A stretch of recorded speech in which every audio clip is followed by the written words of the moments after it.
हर किस्म की तारीफ़ें अल्लाह रब्बुल आलमीन के लिए हैं। बेशुमार दरूद सलाम नाज़िल हो अल्लाह के तमाम अंबिया किराम पर, बिलखुसूस आखिरी नबी जनाब मुहम्मद रसूलुल्लाह सल्लल्लाहु अलैहि वसल्लम पर। मौजूद सामीन, आज के खुतबा जुमे का मौजू है कुरान की तिलावत करने वाले का मकाम। अभी आपके सामने 30वें पारी की एक आयत और 21वें पारी की भी एक आयत आपके सामने तिलावत की गई। जब अल्लाह के प्यारे नबी जनाब मुहम्मद रसूलुल्लाह सल्लल्लाहु अलैहि वसल्लम की उम्र 35, 36, 37, 38, 39 साल की हो चुकी, तब भी आप नबी नहीं थे और कुरान भी नाजिल नहीं हुआ था। और जब आपकी उम्र 40 साल की हुई तो आप पर वही नाजिल हुई, और सबसे पहले वही इक़रा बिस्म रब्बिकल्लज़ी खलक़। ग़ार हिरा में कई बार आपने इसको सुना है, बस याद दिलाने के लिए। हज़रत जिब्राईल अलैहिस्सलाम आए और अल्लाह के नबी को कहा इक़रा, पढ़िए। अल्लाह के नबी ने कहा कि मैं पढ़ा हुआ नहीं हूँ, मुझे पढ़ना नहीं आता। तो हज़रत जिब्राईल ने थोड़ा आपको दबाया, फिर कहा पढ़िए, कहा नहीं मुझे पढ़ना नहीं आता, फिर थोड़ा सा दबाया। और बल्कि हदीस में आता है कि हज़रत जिब्राईल अलैहिस्सलाम ने जब अल्लाह के नबी को दबाया तो आपको तकलीफ हुई, और फिर तीसरी बार में कहा इक़रा बिस्म रब्बिकल्लज़ी खलक़, पढ़िए अपने रब के नाम से जिसने पैदा किया। तो बतलाने का मकसद ये है कि अल्लाह के नबी ने कुरान नहीं पढ़ा था, और हज़रत जिब्राईल अलैहिस्सलाम जब आए और जब कुरान पढ़ने के लिए कहा तो कुरान पढ़ने में आपको तकलीफ और मशक्क़त महसूस हुई। उसके बाद फिर आपने कुरान पढ़ा और अल्हम्दुलिल्लाह पूरा का पूरा कुरान 30 पारे आपके सीने अथप में महफूज है। एक बात। दूसरी बात ये, उतलू मा ऊहिया इलैका, सूरह अनकबूत में जब आप पढ़ेंगे तो शुरू में स्टार्टिंग में आपको आयत मिलेगी, उस मकाम पर भी अल्लाह रब्बुल आलमीन अपने नबी से खिताब करके कह रहा है उतलू मा ऊहिया इलैका मिनल किताब, आप उस किताब की तिलावत कीजिए, उस किताब को पढ़िए जिस किताब को आपके रब ने आपकी तरफ नाजिल किया। उतलू मा ऊहिया इलैका मिनल किताब अक़ीमिस सलाह। यहां पे 3 चीजें हैं, छोटी सी आयत में 3 चीजें। पहली बात यह कि कुरान की तिलावत कीजिए, कुरान को पढ़िए, वाक़ई सलाह और नमाज कायम कीजिए। आगे फरमाया कि जब आप कुरान की तिलावत करेंगे और नमाज कायम करेंगे तो तमाम की तमाम बुराइयों से, बेहयाइयों से, लड़ाई से, झगड़े से, गीबत से, चुगली से, सारी की सारी चीजों से ये कुरान और ये नमाज आपको बचाकर रखेगी। तो 3 चीजें, एक कुरान की तिलावत और नमाज कायम करना, और फिर सारी चीजों से बचना, सारे गुनाहों से बच जाएंगे। तीसरे मकाम पर अल्लाह ने फरमाया इसके तशरीह में, या अय्युहल मुज़्ज़म्मिल क़ुमिल लैला इल्ला क़लीला निस्फ़हु अव इंक़ुस मिन्हु क़लीला। अल्लाह रब्बुल आलमीन ने फरमाया, आए कमली पोश नबी, 29वां पारा सूरह मुज़्ज़म्मिल की आयत नंबर 1, 2, 3 पढ़िए, आप मिलेगा। या अय्युहल मुज़्ज़म्मिल, ऐ कमली पोश नबी, चादर ओढ़े हुए नबी, या अय्युहल मुज़्ज़म्मिल क़ुमिल लैला इल्ला क़लीला, आप रात को क़याम किया करिए और रात का कुछ हिस्सा आराम करने के लिए सो भी लिया कीजिए। अल्लाहु अकबर। यानी अल्लाह के नबी को नींद भी आती है, हमारे बहुत से भाई कहते हैं सोते नहीं, वो सब अलग मसला है। तो अल्लाह कह रहे हैं कि रात में क़याम कीजिए और आराम करने के लिए कुछ हिस्सा सो भी लीजिए।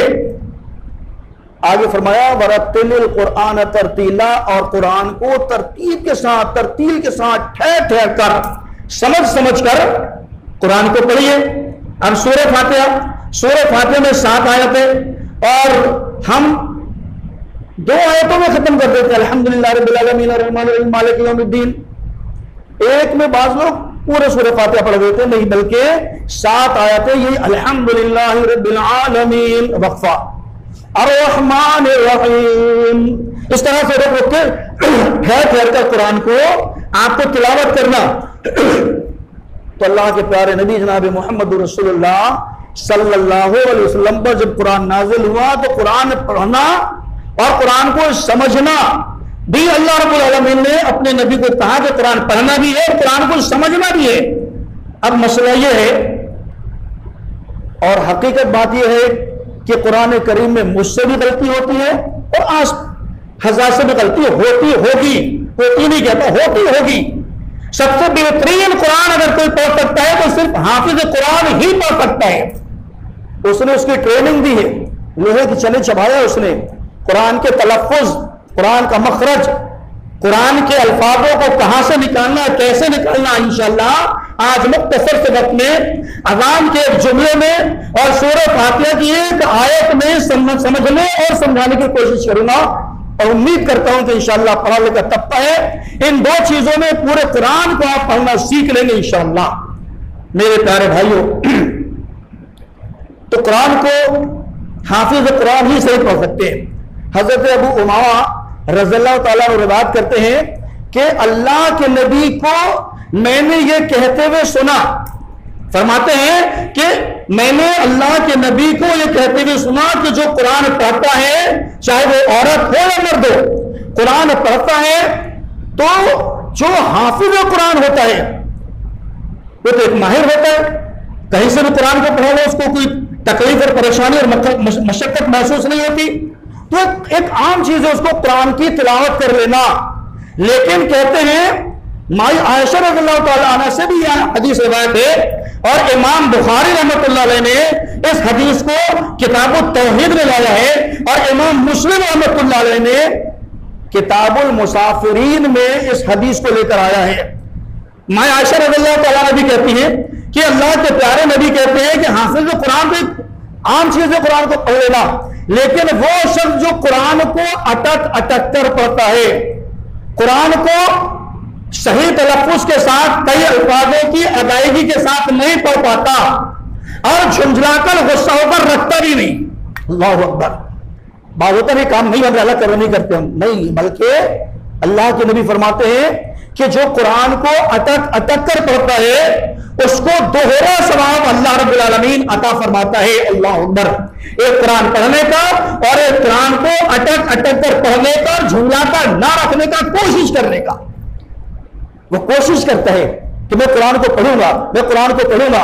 देखिए कुरान में सही और गलत क्या होता है। मैं अजान में एक जुमला पेश करता हूं, अल्लाहु अकबर अल्लाहु अकबर, इसी जुमले को दूसरे अंदाज में अल्लाहु अकबर अल्लाहु अकबर, ना गलती हो रही है। अलिफ आप आता कोई भी अल्फाज ले लीजिए, आप बहुत मुख्तसर वक्त में इंशाअल्लाह आप समझेंगे।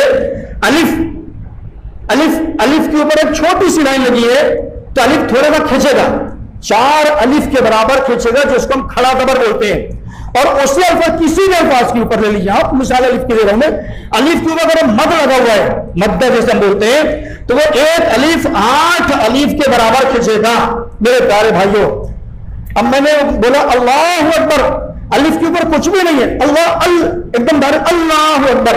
और अगर अल्लाह बोलते ना उसको तो अलिफ के ऊपर जबर भी लग गया, खड़ा जबर भी लग गया, तो वो मीनिंग उसकी गलत हो गई। तो अल्लाहु अकबर हम क्या करते हैं, जैसा अकबर बार बोलते हैं, अकबर अल्लाह बार बे में अलिफ लग गया, खड़ा जबर लग गया, तो अजान दे रहे हैं तो अल्लाहु अकबर बर में जाके खत्म करते हैं, बार नहीं बोलना है, बर।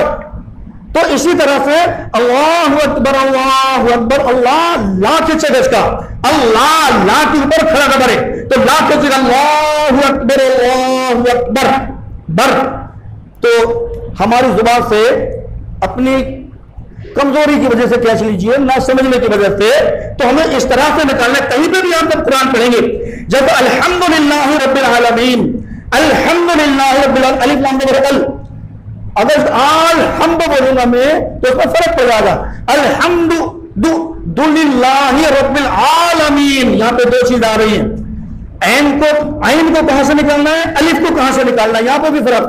अलिफ आ हा दो तरह से निकलते हैं। हा छोटा हा और गाफिलीन। अगर हम गाफिलीन बोलेंगे तो गाफ हो जाता है। तो अल्हम्दुलिल्लाहि रब्बिल आलमीन। अल्लाह बोलेंगे तो आइन लग गया, तो वहां गलत हो रहा है। इसलिए जब हम कुरान पढ़ें तो बहुत गौर करें उसमें, जब कुरान को अल्फाज को कैसे निकालना है, कहां खड़ा जबर लगा है, कहां मद लगा है, कहां रुकना है। जैसे इय्याका नाबुदु बोलेंगे तो ऐन अलग हो जाएगा और ना में अलिफ लग जाएगा। नाबुदु नहीं है, नाबुदु नून ऐन जबर ना, नून के साथ ऐन जुड़ा है, मद लगा है। नाबुदु व इय्याका नस्तईन, यहां पे खींचेगा। हम वालिन क्यों बोलते हैं? वाद में सिर्फ खाली नहीं है बल्कि अलीफ भी है और मद भी है, इसलिए खींचा जा रहा है उसको। मतलब हम यासीन बोल रहे हैं, यासीन क्यों नहीं बोलते? जब हम 23वां पढ़ेंगे सूरह यासीन पढ़ेंगे तो पहला अल्फाज खिंच रहा है। कौन सा अल्फाज? यासीन। या में खड़ा कदर देखिएगा आप, सीन खाली यासीन। एक सूरह का नाम काफ हा या ऐन क्वाद, सब अल्फाजों में मद है, इसमें खड़ा जबर भी देखिएगा। ये सब अल्फाज खींचेंगे। तो इसलिए हम इस तरह से जब हम कुरान की तिलावत करें तो थोड़ा सा उसमें गौर करिए, आप तदब्बर करिए, गौर कीजिए उसको, एकदम सरसरा के मत पढ़िए। इंशाअल्लाह जब आप गौर और फिक्र से पढ़ेंगे, एक पारा मत पढ़िए, एक सूरह मत पढ़िए, 2 आयतें पढ़िए, 2 आयतों को कोशिश करके पढ़िए, इंशाअल्लाह पूरा कुरान आपके लिए आसान हो जाएगा। अल्लाह से अल्लाह हमें कुरान पढ़ने, सुनने, समझने, हम सबको कुरान और सुन्नत पर अमल करने की तौफीक अता फरमा। अल्लाह जब तक कि हमें तू इस दुनिया में जिंदा रख, दीन और इस्लाम पर कायम रख। जब खात्मा हो, दीन और इस्लाम पर खात्मा हो, मरते वक्त हम सबकी जुबान से कलमा ला इलाहा इल्लल्लाह मुहम्मदुर रसूलुल्लाह जारी हो। अल्लाह वो लोग जो इस कायनात में परेशान है, बेकस है, मजबूर है, अल्लाह उन सब की मजबूरियों को, परेशानियों को अल्लाह दूर फरमा। अल्लाह वो लोग जो बीमार है उनको शिफा कुल्ली अता फरमा। अल्लाह जो आज दुनिया में बीमारी फैली हुई है अल्लाह उसको खत्म करके और हम सबको अमन और अमान और एक सुकून वाली जिंदगी गुजारने की तौफीक अता फरमा। अल्लाह वो लोग जो इस दुनिया से जा चुके अल्लाह उनकी कब्रों को नूर से भर के और उनके हिसाब किताब को आसान फरमाकर जन्नत में आला मकाम अता फरमा। अल्लाह वो लोग जो कमजोर हैं उनको सेहतमंदी अता फरमा। जो लोग अल्लाह अस्पताल में भर्ती हैं उनको शिफा अता फरमा के घर वापस कर दे। अल्लाह जब तक कि हम इस दुनिया में जिंदा रख, दीन और इस्लाम पर कायम रख। जब खात्मा हो, दीन और इस्लाम पर खात्मा हो, मरते वक्त हम सबकी जुबान से कलमा ला इलाहा इल्लल्लाह मुहम्मदुर रसूलुल्लाह जारी हो। आमीन। व आखिर दावाना अनिल हम्दुलिल्लाहि रब्बिल आलमीन।